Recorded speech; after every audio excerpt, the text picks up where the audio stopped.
menurut Warren J. Kigen, saluran distribusi adalah saluran yang digunakan oleh para produsen untuk menyalurkan barang produksinya dari produsen sampai ke konsumen atau kepada pemakai industri.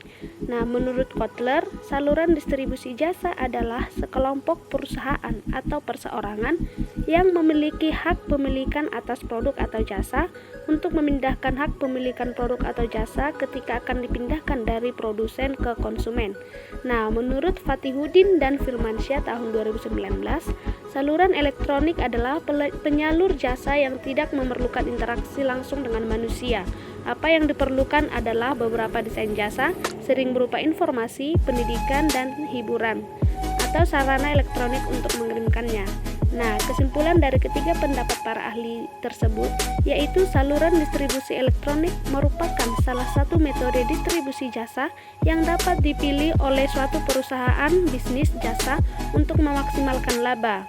Nah, adanya kebutuhan yang cepat dan handal menyebabkan lahirnya saluran distribusi elektronik.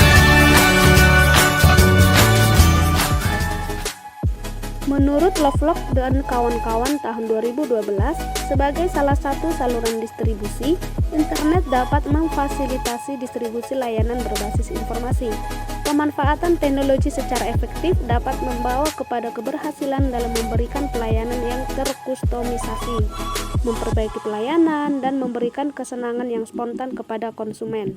Perkembangan internet telah memunculkan banyak pendekatan baru dalam pengantaran jasa.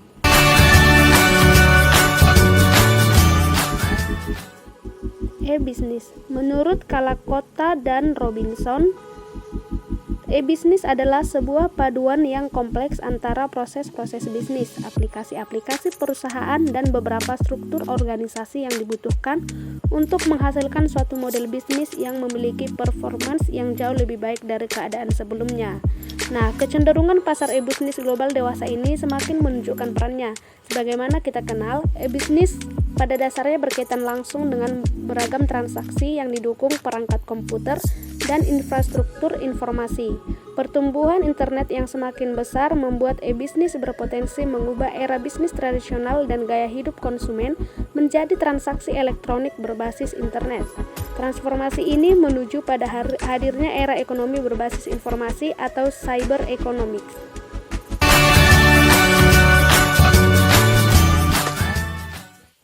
E-commerce merupakan satu set dinamis teknologi, aplikasi, dan proses bisnis yang menghubungkan perusahaan, konsumen, dan komunitas tertentu melalui transaksi elektronik dan perdagangan barang, pelayanan, dan informasi yang dilakukan secara elektronik.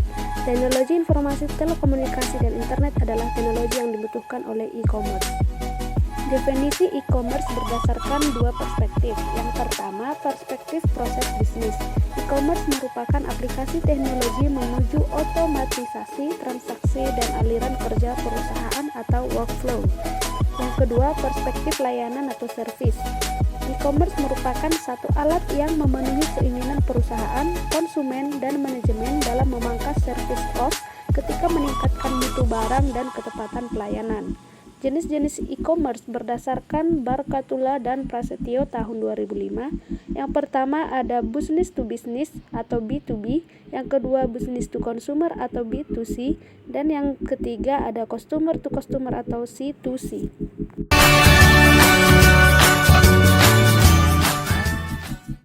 Menurut Prakoso tahun 2020, SST adalah teknologi yang memungkinkan seorang konsumen untuk melakukan pelayanan sendiri tanpa tergantung pada karyawan. Nah, manfaat teknologi layanan mandiri, yang pertama lebih mudah digunakan, yang kedua pelanggan melayani sendiri, yang ketiga kepuasan pelanggan akan meningkat, dan yang terakhir masalah perusahaan akan lebih terpusat. Sekian dari saya, thanks for watching.